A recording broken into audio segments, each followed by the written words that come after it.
desse culto. E pedimos que nesse momento o Senhor intercede como instrumento santo do Senhor, vai nos trazer a palavra que ressoa a nossa vida mediante o teu Espírito. Que o Senhor use nessa noite, em nome de Jesus. Amém. Meus irmãos, eu saúdo mais uma vez com a graça do Senhor Jesus. Amém. Vamos abrir nossas vidas em Mateus capítulo 9. Nós estamos pregando sobre a mensagem do Reino de Deus. E na semana passada nós iniciamos este capítulo, falando sobre o Reino que transforma, levando outros pecadores a Cristo, levando outras vidas a Cristo. Nós vimos na oportunidade os 4 amigos do paralítico. Nós vimos também Mateus, o cobrador de impostos, quando se converte, dá um banquete em sua casa, convida a outros publicanos, e naquela oportunidade Jesus ali é criticado 2 vezes. Primeiro, quando ele perdoa os pecados daquele paralítico, e segundo, quando ele está comendo ali com pecadores. E então os religiosos daquela época, os hipócritas, se levando ali e criticando aquela atitude de Jesus. Hoje nós vamos falar sobre o Reino que Transforma Vidas, parte 2. E neste momento nós vamos meditar sobre alguns subtemas que tem dentro dos versículos de 14 em diante, como sendo do velho para o novo, da imundície para a purificação, da morte para a vida, da escuridão para a luz, da escravidão para a libertação. São subtemas que nós encontramos dentro desse capítulo 9 ainda, e que, se Deus nos der graça, nós queremos pregar todos, porque o texto é extenso. Então começa a partir do versículo 14, quando ele vai falar aí do jejum.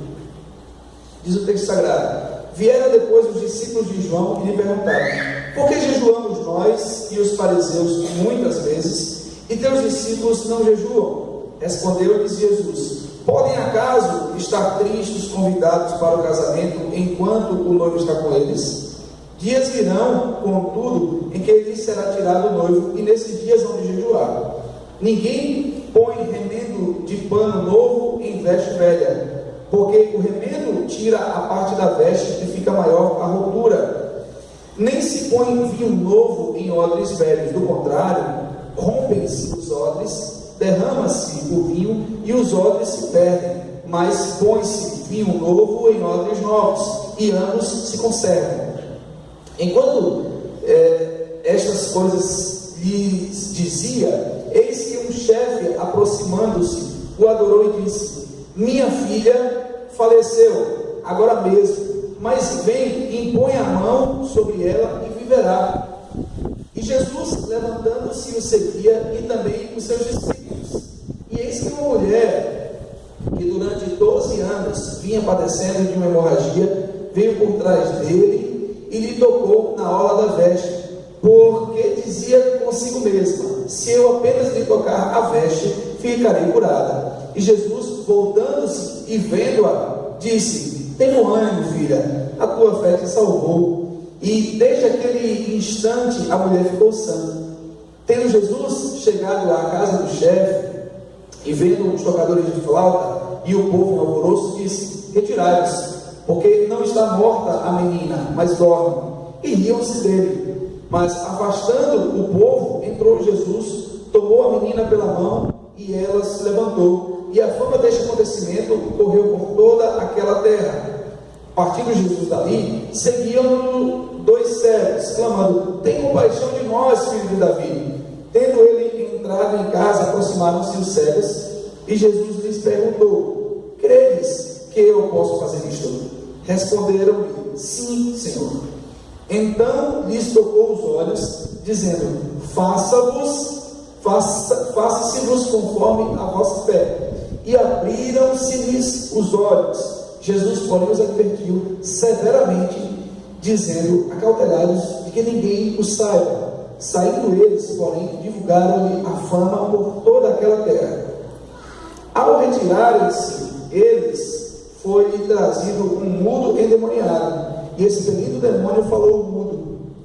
E as multidões se admiravam, dizendo: jamais se viu tal coisa em Israel. Mas os fariseus murmuravam pelo maioral dos demônios.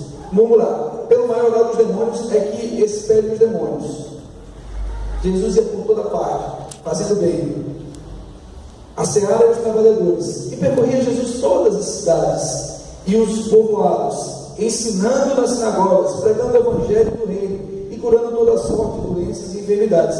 Vendo ele as multidões, compadeceu-se delas, porque estavam aflitas e exaustas, como ovelha que não tem pastor. E então se dirigiu a seus discípulos: a seara na verdade é grande, mas os trabalhadores são poucos. Rogai, pois, ao Senhor da seara que mande trabalhadores para a sua seara. Vamos orar mais uma vez. Pai, nós agradecemos a Ti, Senhor, por Tua bondade, misericórdia e graça em nossas vidas. Agora pedimos, ó Deus, que o Senhor se compadeça de nós e nos oriente, Deus, conforme o Teu Espírito Santo. Nos mostre, Deus, a verdade na Tua palavra lida, e que nós possamos sair daqui, Senhor, com os nossos espíritos alegres contigo, quebrantados, também cheios de responsabilidade naquilo que o Senhor quer de nós. Deus, que o Senhor faça a Tua vontade em nossas vidas nesta noite, no nome santo de Jesus oramos. Amém. Queridos irmãos, nós então temos falado sobre a mensagem do reino de Deus. E a mensagem do reino de Deus é algo tão divino, tão perfeito. Foi profetizado anteriormente. Esse reino vem sendo anunciado desde o pecado, desde quando o Senhor falou ali a Satanás, a serpente, dizendo que da semente da mulher surgiria um que pisaria na cabeça da serpente. E aquilo ali então é chamado de o proto-evangelho, ou seja, o evangelho previamente anunciado. O evangelho então vem sendo anunciado desde o Antigo Testamento. A Escritura nos diz, em 1 Pedro capítulo 1, que o sangue de Cristo, pelo qual nós fomos comprados, não por ouro, não por prata, mas por esse sangue como de cordeiro, conhecido como efeito antes da fundação do mundo. Então Deus estabeleceu o seu plano de salvação mesmo antes de existir pecado. E então, quando Jesus ele surge no início do Evangelho de Mateus, nós vemos então o anúncio do reino dos céus.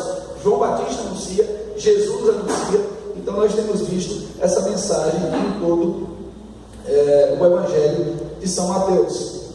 E quando chega nesse ponto, Jesus está na região de Cafarnaum, a região dele mesmo, a região que ele adotou, que ele foi viver com sua família, uma região que é uma vila de pescadores, ali às margens do Mar da Galileia. E Jesus então, ele tem esse contato com esses pecadores, e ele anuncia o Evangelho de uma maneira tão prática, mas esse anúncio é acompanhado pelo poder que Jesus tem de realizar grandes obras, grandes sinais, e então convencer os homens de que aquele de fato é o Messias esperado. Portanto, essa é a mensagem que Mateus ele traz nesse Evangelho.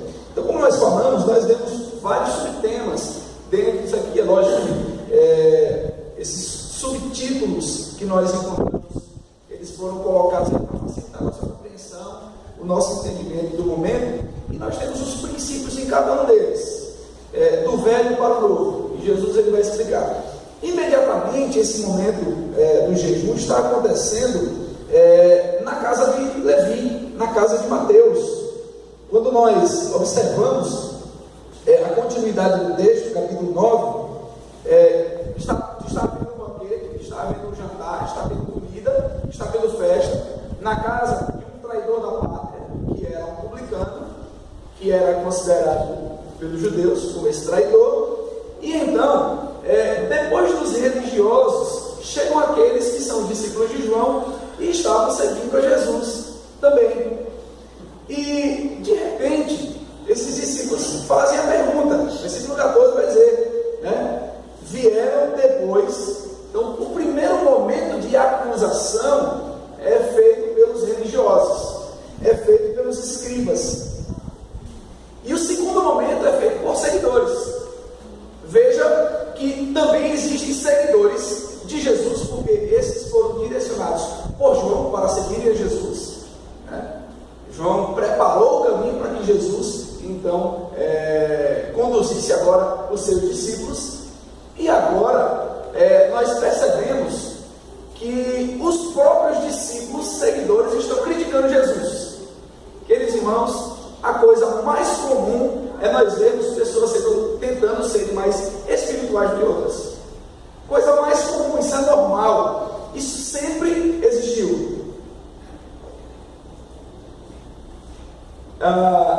Corá se levantava no meio do povo de Deus, no deserto, para criticar as ações de Moisés, a quem Deus escolheu para conduzir o seu povo. Acã se levantava com outros homens para criticarem a Josué por algumas ações que Deus tinha ordenado e que Josué tinha sido comissionado por Deus para fazer aquilo, e outros ali estavam ali criticando as ações. Então sempre vai existir. Davi da mesma maneira, Samuel da mesma forma. Então nós vamos ver isso sempre acontecendo. Então aqueles que eram para seguir a Cristo se aproximaram de Jesus e fizeram aquela pergunta, né? Por que jejuamos nós e os fariseus aqui com gente muitas vezes, e teus discípulos não jejuam? Veja o excesso de espiritualidade. A espiritualidade em pessoa estava naquele grupo.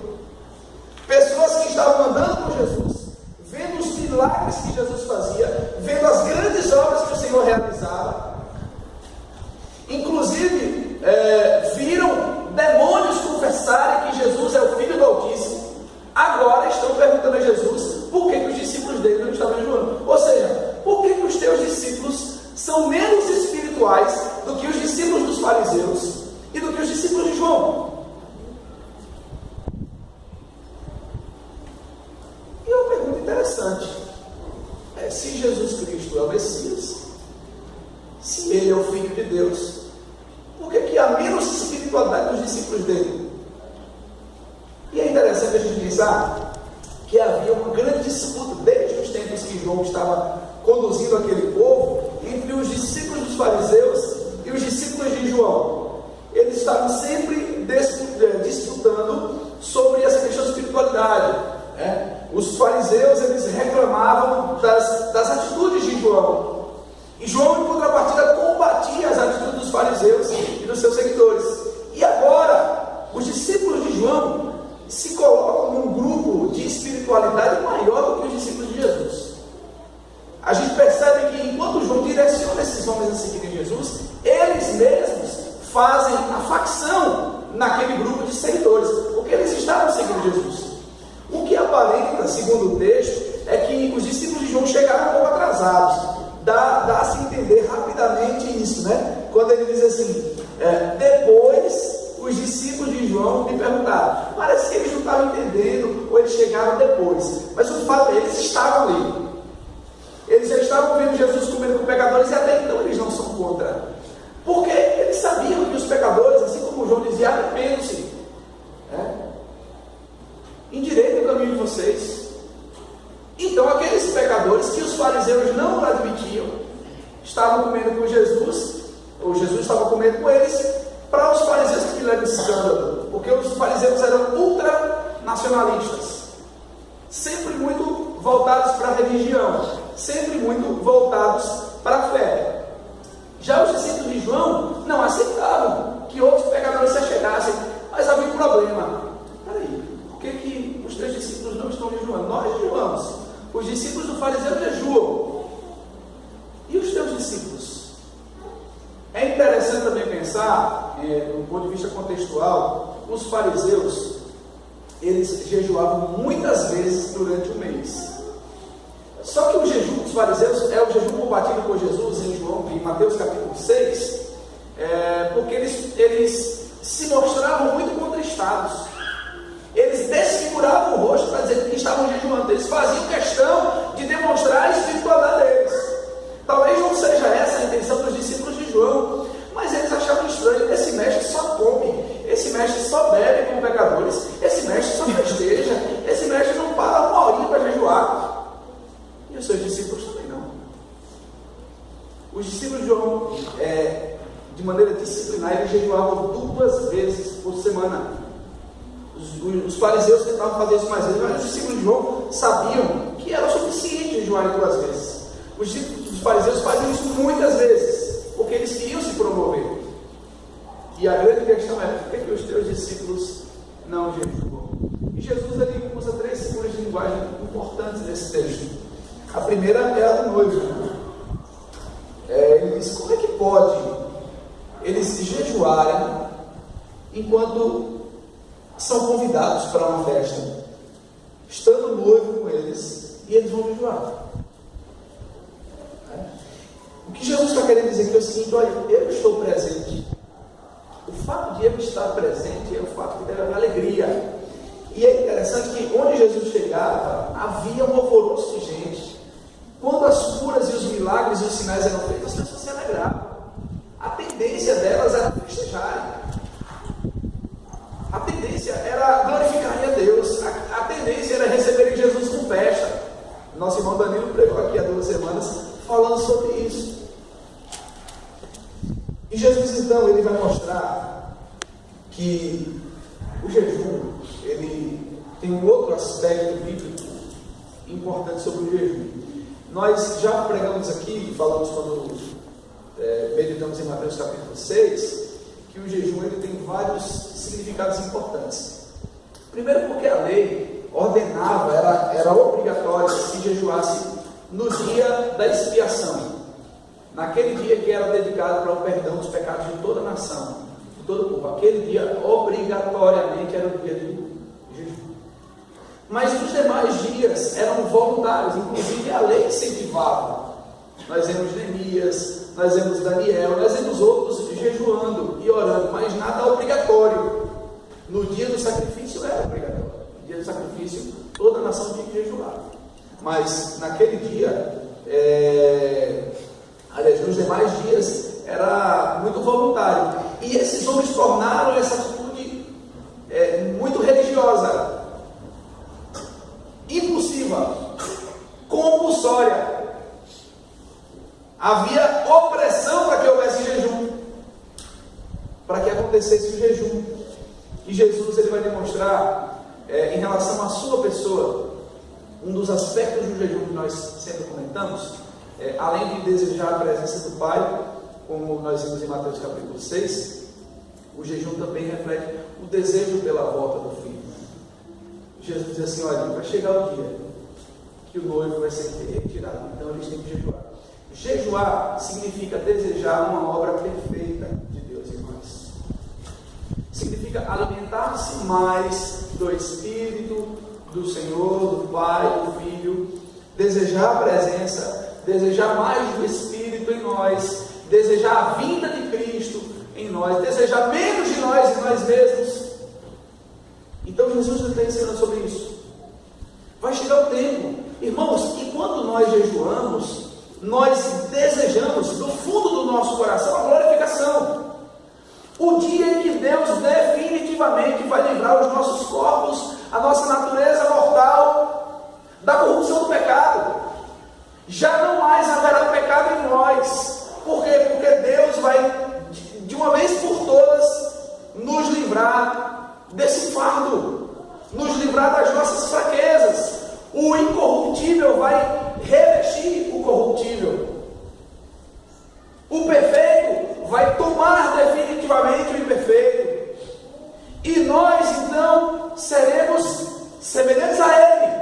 Diz a Escritura em 1 João capítulo 3, versículo 2. Quando Ele se manifestar, então nós seremos semelhantes a Ele. Nós não seremos deuses, mas nós seremos homens e mulheres perfeitos e perfeitas, conforme Jesus Cristo é. O apóstolo São Paulo diz: nós temos um mediador entre Deus e os homens, Jesus Cristo, homem. Ele permanece homem. A sua natureza humana uniu-se à sua natureza divina, ou vice-versa, e hoje Jesus Cristo permanece sendo homem. Ele não tem aquela forma espiritual, ele é homem perfeito no céu. A sua natureza nunca mais, sua natureza humana nunca mais o deixou.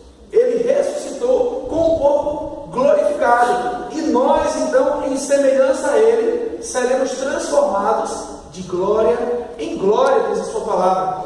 Portanto, o jejum que nós praticamos hoje é o desejo por mais comunhão com o Pai, é o desejo pela vida do Filho e é desejo por mais do Espírito em nós, Jesus. Esse é o jejum. E Jesus vai mostrar que não há nenhuma comunhão entre ações, atitudes, entre estilo de vida antigo com o novo. Não há uma junção. Jesus está mostrando aqui que quando ele vai usar a segunda figura, a figura do remendo novo em pano velho, ele vai demonstrar que não há uma conexão em que o novo possa se costurar ao velho. Eu, pregando na Corrada um tempo desse atrás, o texto de Lucas na sequência lá também falava justamente sobre isso. Nos dias que eu fui pregar, e justamente era esse texto. E nós explicamos um exemplo interessante. Por exemplo, quem conhece a solução de bateria sabe que se ela pingar na roupa, sua roupa vira farelo. E não adianta você pingar solução de bateria e depois costurar um remendo novo em cima daquilo, porque o tecido não vai suportar. O que Jesus está mostrando, assim como também ele vai falar do vinho novo em odre novo, em vez de em odre velho, é que o novo, ele suplanta o velho. Não há como nós remendarmos uma vida de religiosidade com uma vida baseada no reino de Deus. O reino de Deus é aquilo de perfeito que havia de se esperar desde o Antigo Testamento. E os homens estavam querendo unir o velho ao novo dessa forma. Não que o novo anula o velho, não é isso. O Novo Testamento não anula o velho. Mas o Novo Testamento é a expressão maior do reino de Deus. E, portanto, toda má interpretação, toda compreensão errada de religiosidade do Antigo Testamento que aqueles homens sustentavam, não combina com o reino de Deus. A gente pode fazer uma aplicação sobre isso para as nossas vidas hoje. Irmãos, nossas práticas antigas, velhas, carnais, pecaminosas, não combinam com o reino de Deus em nossas vidas. Não há como nós mantermos vícios, pecados antigos e unirmos a um estilo de vida novo. Não tem como. Não é possível que nós nos mantenhamos no pecado, nós que já morremos para ele, como diz Paulo em Romanos capítulo 6, e nós nos associemos a tudo que é bonito do Evangelho e da igreja, e de culto, e de evento. Não há nenhuma associação dessas coisas. O novo suplanta o velho. Não há harmonia entre a vida velha e a nova vida. Tanto é que o apóstolo São Paulo, em Colossenses capítulo 2 e capítulo 3, ele diz: façam morrer a vossa natureza terrena. Pensai nas coisas do alto. Buscai as coisas do alto. Irmãos, e esse é o nosso desafio. Não mesclarmos o velho com o novo. Não mesclarmos uma vida de pecados com a vida nova. Não há como nós fazermos isso. Por quê? Aí a explicação do Evangelho, né, como sendo o vinho novo. Os odres velhos eram recipientes feitos de couro para abrigarem líquidos, e com o uso também do vinho, né, guardado nos odres, se o vinho novo ele entrar no odre velho, como o seu processo de fermentação, ele pode rasgar facilmente e perde tanto o vinho quanto o odre. É o que Jesus está dizendo. E o que o Senhor está dizendo aqui é o seguinte: olha, o que é novo não pode ser aplicado no velho. Não adianta nós acharmos muito bonito a gente vir para a igreja e a gente manter práticas antigas. Não adianta nós sermos tão arraigados em pecado, tão atrelados a ele, mas nós fazemos as coisas boas que pais, e a gente às vezes quer os direitos que o Evangelho nos dá, mas a gente não quer os deveres que o Evangelho também nos ensina. Em Cristo nós passamos do velho para o novo. Em Cristo Jesus nós somos nova criatura, as coisas velhas se passaram, tudo se fez. O que é importante do Evangelho é, quando o Evangelho chega em nossas vidas, nos transforma, essa transformação se torna visível e todas as pessoas veem o quanto Deus operou em nossas vidas. Não é possível colocar vinho novo em odre velho. Não é possível que nós façamos ou nos mantenhamos em práticas antigas como em outro tempo. Não, hoje tem que se colocar vinho novo em odre novo. E nós devemos dizer: Senhor, me ajude a abandonar práticas antigas, me ajude a abandonar o pecado, me ajude a abandonar minha vida de imundície, de perversidade. Eu quero abrigar coisas novas dentro de mim, eu quero aprender coisas novas, eu quero viver, praticar coisas novas. O texto que vai nos mostrar nesse segundo tópico que nós temos aí, quando Jairo ele se aproxima do Senhor e ele faz um pedido desesperado. Ele faz um pedido desesperado. Ele diz: minha filha faleceu agora mesmo, mas vem, impõe a mão sobre ela e viverá. Quando nós pensamos no reino que transforma vidas, e olhamos para esse texto, nós olhamos que esse reino nos leva da desesperança ou do desespero à esperança. Em Cristo nós vamos do desespero à esperança.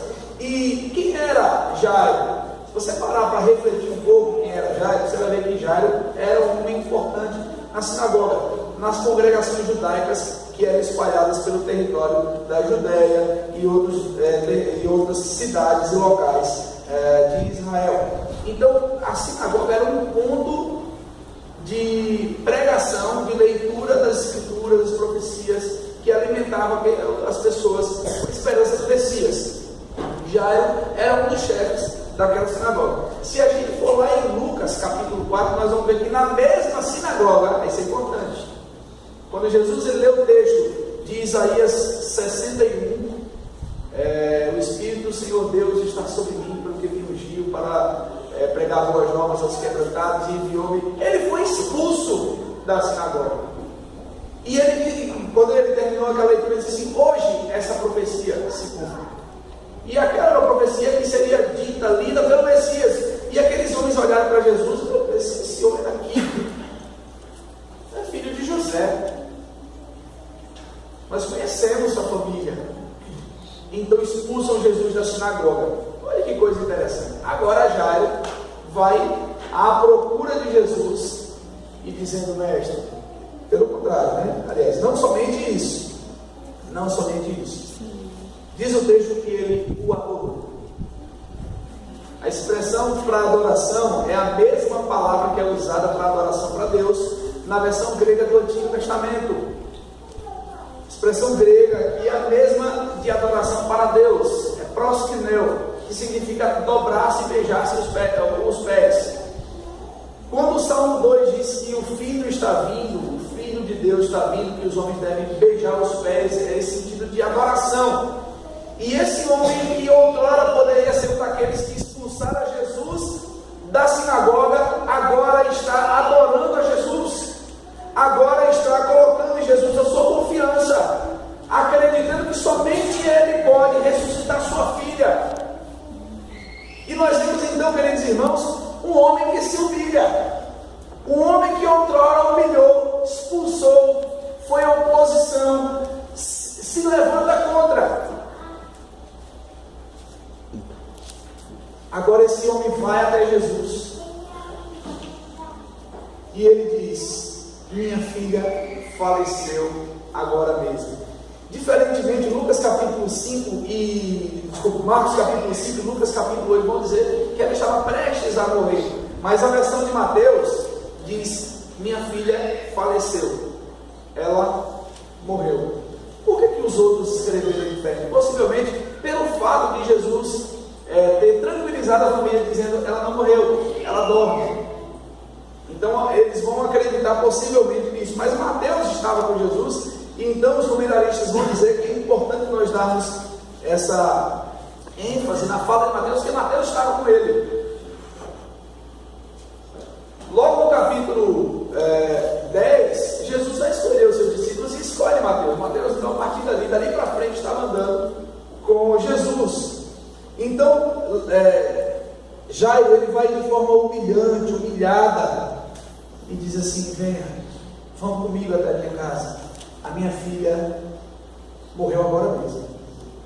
Nessa trajetória, nesse caminho, quando Jesus está indo para lá, Jesus se depara com uma outra pessoa, uma mulher enferma há 12 anos. Ela tinha um fluxo de sangue,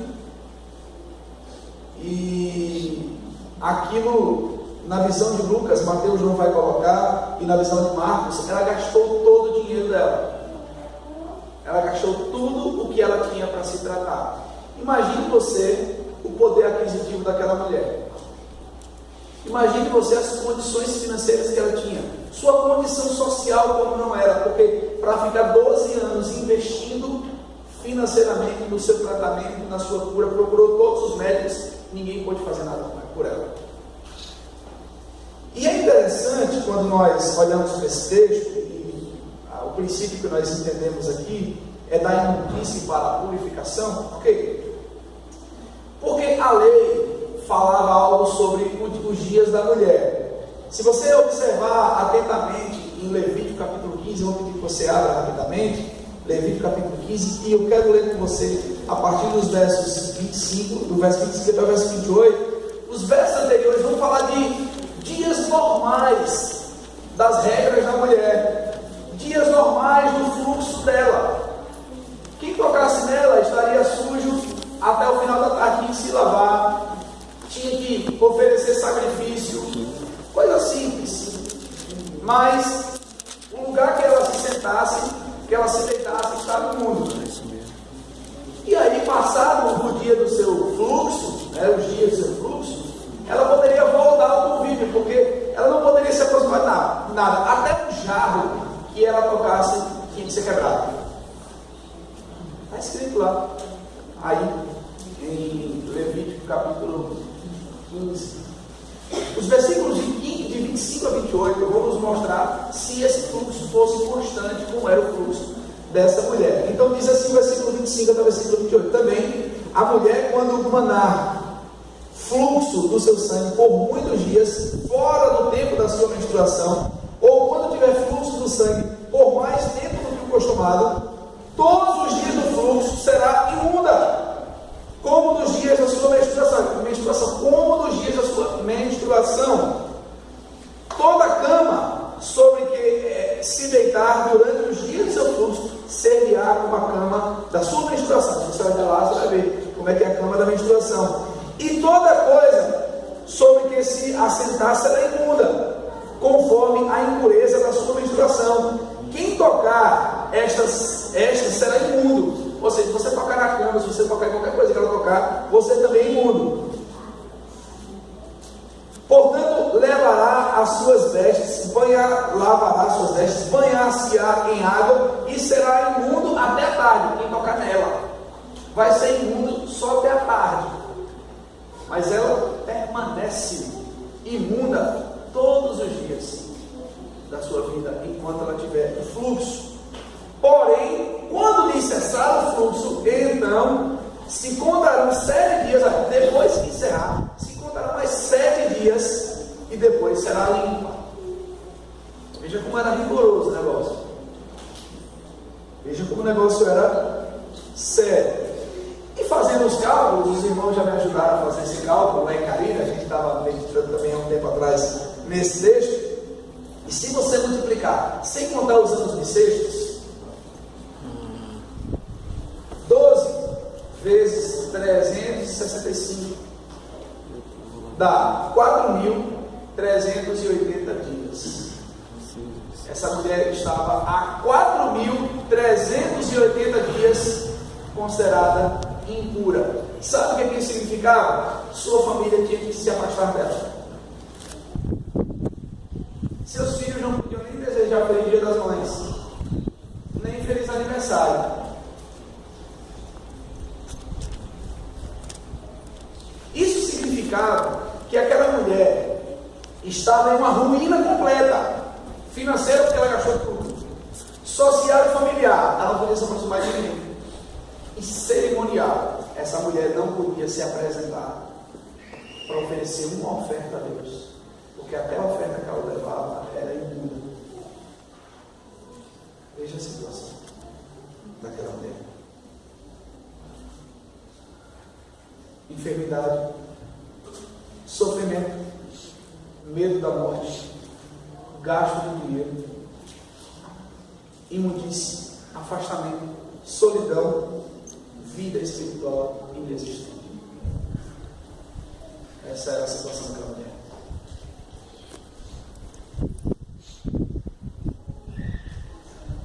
E ela pensa consigo mesma: ninguém precisa saber da dor. Se tão somente eu tocar na veste dele, na orla, eu serei curado. Queridos irmãos, a situação era tão séria que, se descobrissem aquela mulher tentando fazer aquilo, acabavam-se as chances dela. Ela tinha que ser levada para fora do arraial e ia ser apedrejada, porque ela estava descumprindo o princípio da lei. Imagine o sigilo com o qual foi aquela mulher até Jesus. Imagine o cuidado com o qual ela foi até Jesus. Imagine a estratégia que ela teve para ir até Jesus. E tem um outro detalhe: se ela tocasse em Jesus e não fosse curada, e as pessoas descobrissem que essa é aquela mulher doente que a sociedade já conhece, Cafarnaum, uma cidade pequena, Jesus também seria considerado impuro. Olha só. E diz o texto, Marcos e Lucas vão ser mais específicos disso, vão falar desse toque, e que Jesus sempre que sair o poder dele mesmo, ele diz assim: alguém me tocou. E os discípulos chegam para ele: mas mestre, as multidões estão empurrando, oprimindo o Senhor aqui, e o Senhor pergunta: alguém me tocou? Aí Jesus diz assim: alguém me tocou diferente, porque de mim eu senti que saiu o poder. E quando ele olha para aquela mulher, já identificada publicamente, e de maneira notória, porque aquilo tinha que ser notório, aquilo tinha que ser percebido por todos, aquela mulher do fluxo de sangue, de uma maneira clara, de uma maneira nítida, ela foi curada.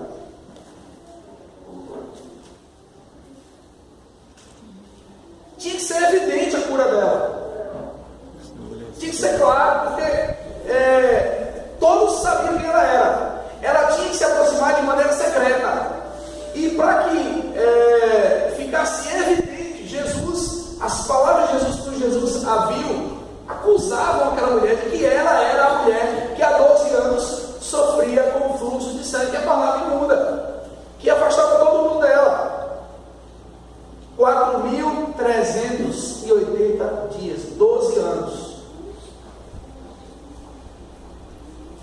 Jesus olha para ela e diz: tenha ânimo, filho, a tua fé te salvou. E desde aquele instante a mulher ficou sã. Veja, Jesus a chama de filha,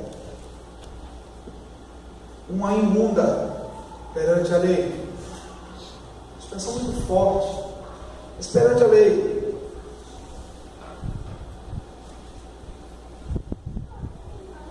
Aquela mulher estava purificada, não só fisicamente, mas Jesus a chama de filha.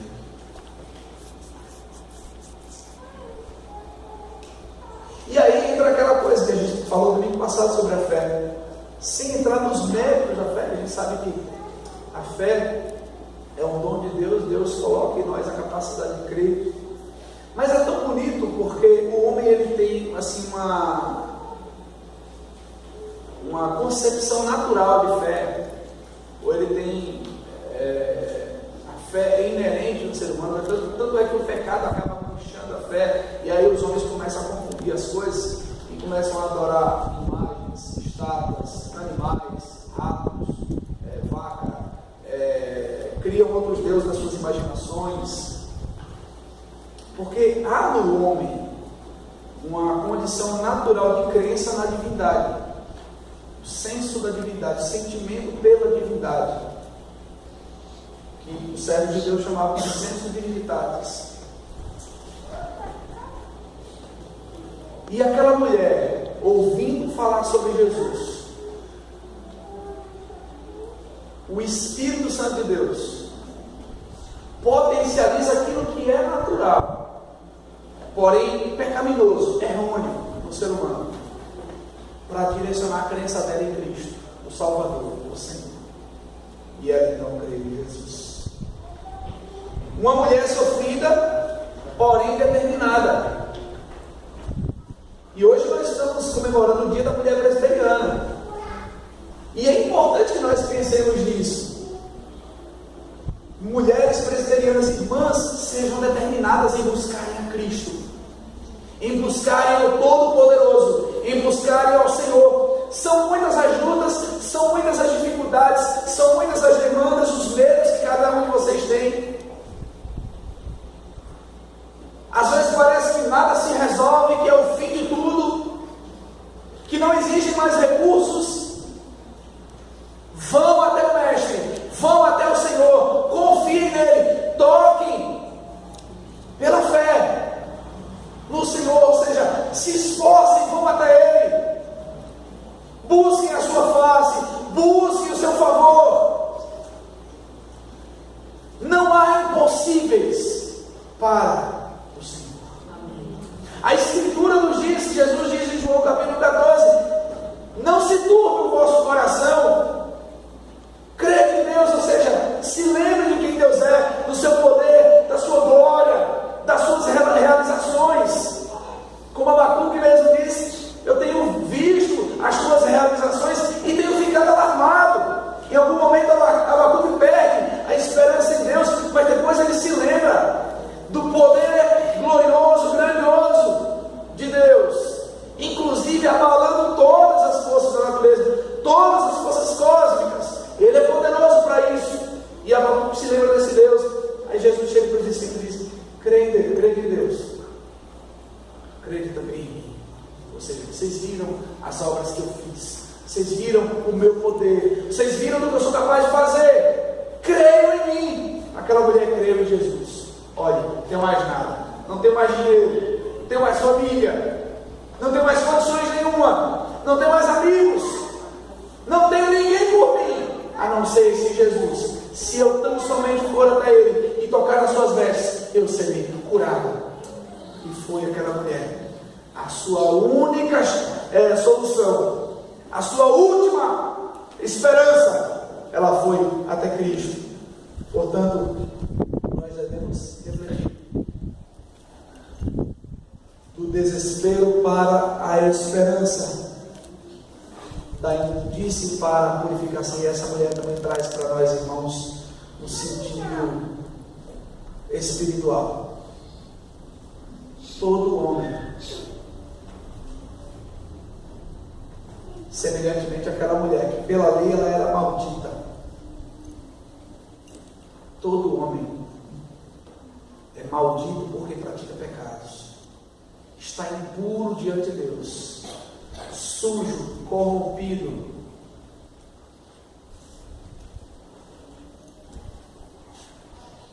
O nosso sangue derramado pelos nossos próprios pecados não são capazes, ou não é capaz, de nos absolver as culpas diante de Deus. semelhantemente ao sangue daquela mulher, impuro, imundo.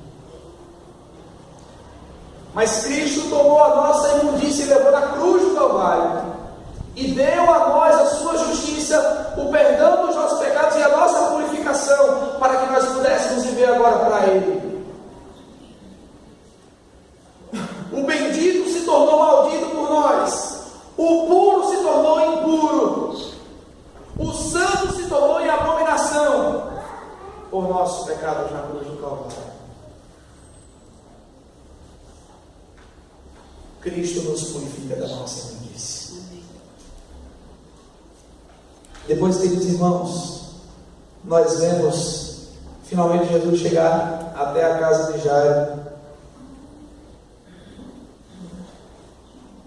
Diz o texto aí: tendo Jesus chegado à casa do chefe e vendo os tocadores de flauta e o povo e o alvoroço, diz: retirai-os. Esses tocadores de flautas eram músicos, menestréis pagos, para que se pudesse, entre aspas, agitar um velório, num clima de velório. Então, aquelas músicas tristes, chorosas, eles ficavam tocando ali o tempo todo para favorecer o clima, né, de tristeza, de pranto.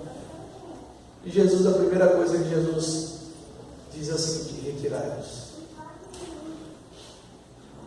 Saia daqui.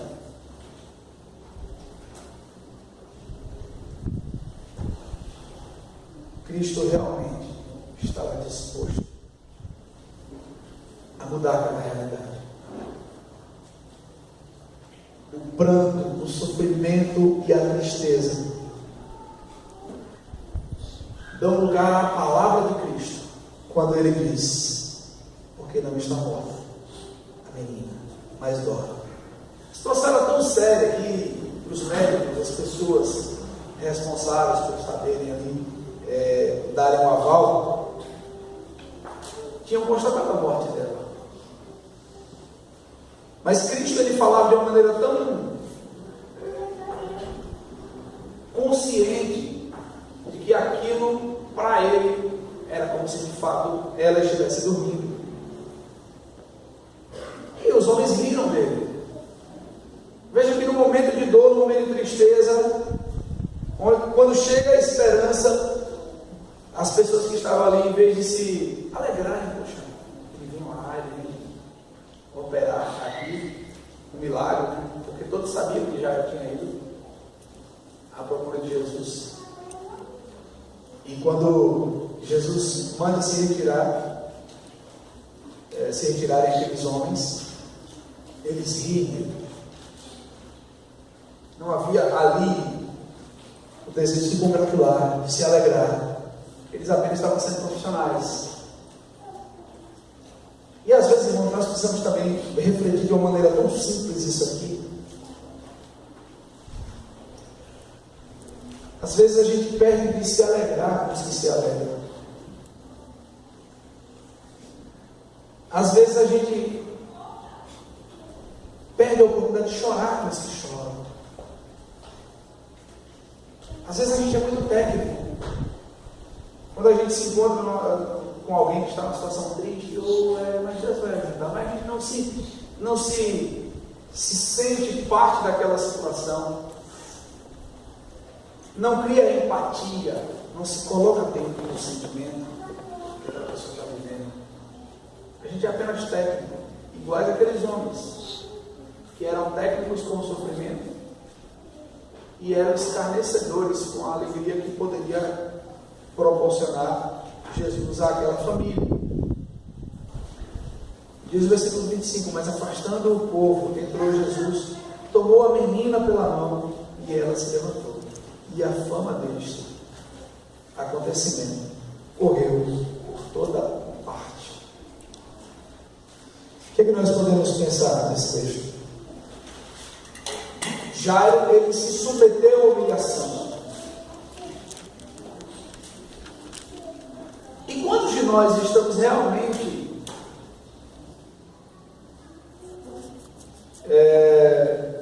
conscientes que nós precisamos nos humilhar? perante o Senhor, admitir nossos erros, inclusive perante os homens. Jairo, o que ele fez aqui foi atestar o seu erro, atestar que a sua injustiça para com o mestre foi algo que ele não deveria ter feito, e agora ele precisa do mestre. E quantos de nós estamos dispostos a nos humilharmos por nossos filhos, por nossos familiares? Às vezes, irmãos, a gente busca soluções tão técnicas, tão práticas, e se esquece da oração. Nós somos tão vazios, tão frios, a nossa casa muitas vezes está em ruínas, porque nos falta humildade diante de Cristo e busca incessante da sua face. O Todo-Poderoso ouve as nossas orações. E Jairo não levou em consideração a sua posição, a sua importância na sinagoga. Jairo se humilhou e foi até Cristo. Às vezes essa humilhação é desastrosa, é um escândalo. Às vezes alguém que errou feio dentro da nossa casa, e a gente poderia assumir essa postura humilhada, e às vezes a gente tenta manter a aparência diante dos homens. Às vezes o vexame público que alguém da nossa família cometeu, e a gente se mantém nariz empinado,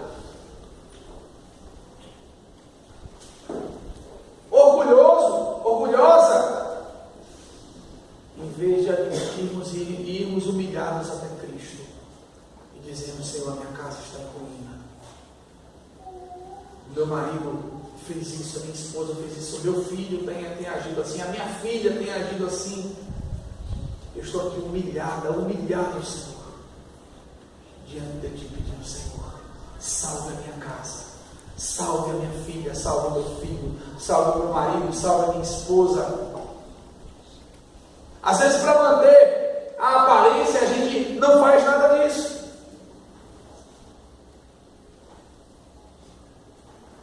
Jairo foi a Jesus sem superestimar sua posição, sua importância social naquele contexto. Jairo o adorou.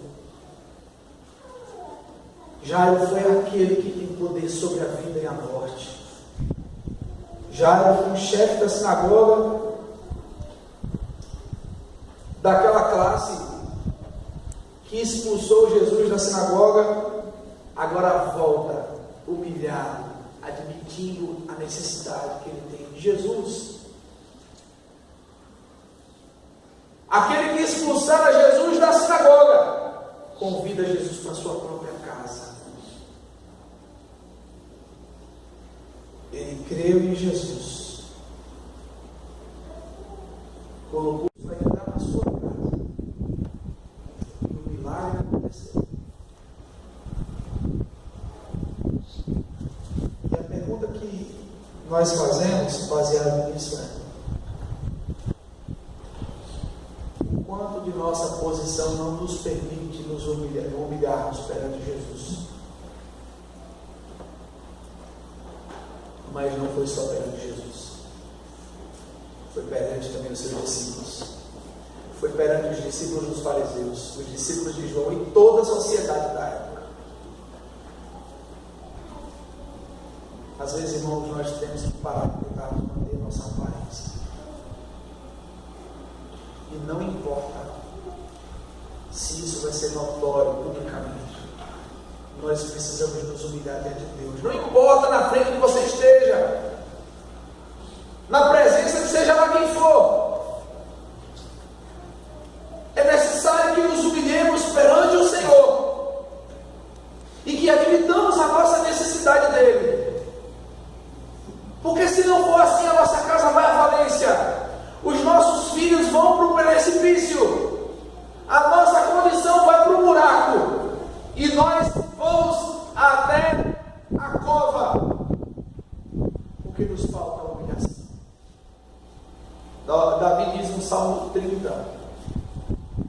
Eu te exaltarei, ó Deus, porque tu me livraste e não permitiste que os meus inimigos me fizessem subir.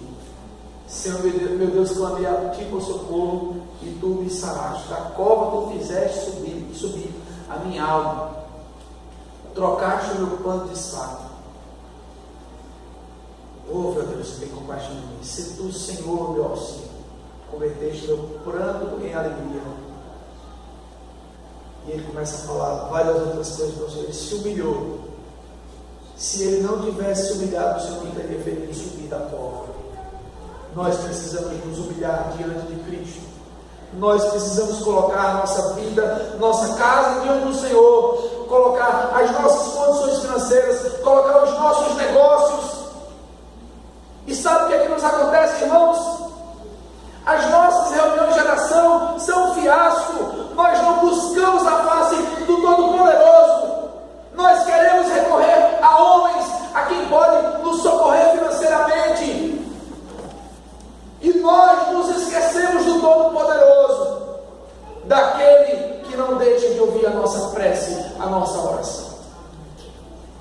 Nós precisamos nos colocar diante de Deus, e o que nós vemos aqui são vários exemplos de pessoas que admitiram, de pessoas que chegaram às últimas consequências e disseram: só há solução em um, Jesus Cristo, o Filho de Deus.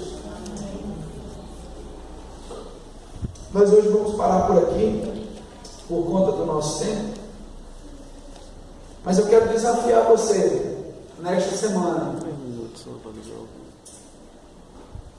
a buscar a Deus, a vir buscar Deus conosco na terça-feira, orar. Quero desafiar você a vir orar domingo de manhã. Os jovens estão vindo, começando o trabalho de oração aos domingos de manhã. A SAF está começando também aos 4º domingos do mês, oração e jejum. Desafiar essa igreja a orarmos, a buscarmos a face do Todo-Poderoso, a confiarmos os nossos cuidados, a lançarmos os nossos cuidados ao Senhor. Diz a Escritura: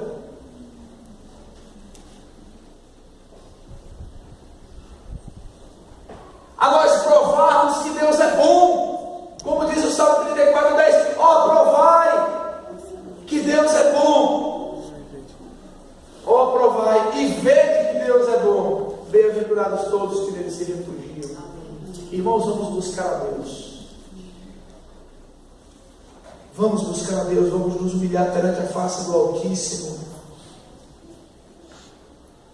Não vamos esperar a situação ficar mais catastrófica, mais feia para o nosso lado. Vamos nos colocar de joelho diante do Senhor. Não importa a sua posição, nem ligue para isso. Se humilhe perante o Senhor. Tiago capítulo 4, versículo 10. Humilhai-vos na presença do Senhor, e Ele vos exaltará. Vamos orar? Senhor, nós te agradecemos por tua palavra. Oh Pai, nós pedimos a ti, Deus, que nos ajude, Senhor, a entendermos que nós já passamos do velho para o novo, do desespero para a esperança, da imundície para a purificação e da morte para a vida. Que o mesmo Jesus que ressuscitou a filha de Jairo, que ressuscitou a Lázaro, que ressuscitou o filho da viúva de Naim, é o Jesus que nos ressuscita espiritualmente e pode agir poderosamente em seja qual for a nossa necessidade. Nos ajude, Senhor, a confiarmos nesse poder e a nos colocarmos perante o Senhor. O Senhor conhece esse homem, essa mulher que está aqui nessa noite. Conhece as dores desse pai, dessa mãe. O Senhor sabe onde aperta na vida dessa pessoa. O desespero dessa pessoa se encontra, o medo, a insegurança, a incerteza, a falta de perspectiva, Senhor. O Senhor conhece. Deus esteja tratando essa pessoa neste momento. Esteja visitando essa pessoa nesse momento, essa família, essa casa, esse pai, essa mãe. Oh meu Deus, nos ajude, Senhor, a entendermos que a solução é o Senhor. Embora em alguns momentos nós tenhamos alguns recursos, nós possamos procurar algumas pessoas, mas o Senhor é a solução para a nossa vida, porque também o Senhor usa quem o Senhor quiser. Diz a tua palavra, e gere em nós, Deus, esse sentimento humilhado, carente do Senhor, independente do Senhor. Que essa igreja seja uma igreja dependente do Senhor, que busque a tua face, que busque o teu poder, e que busque conhecer ao Senhor, não somente teoricamente, mas que vivencie uma experiência diária com o Senhor, provando e vendo que o Senhor é bom. Nos abençoe, Pai, nos guarde, em nome de Jesus oramos. Amém.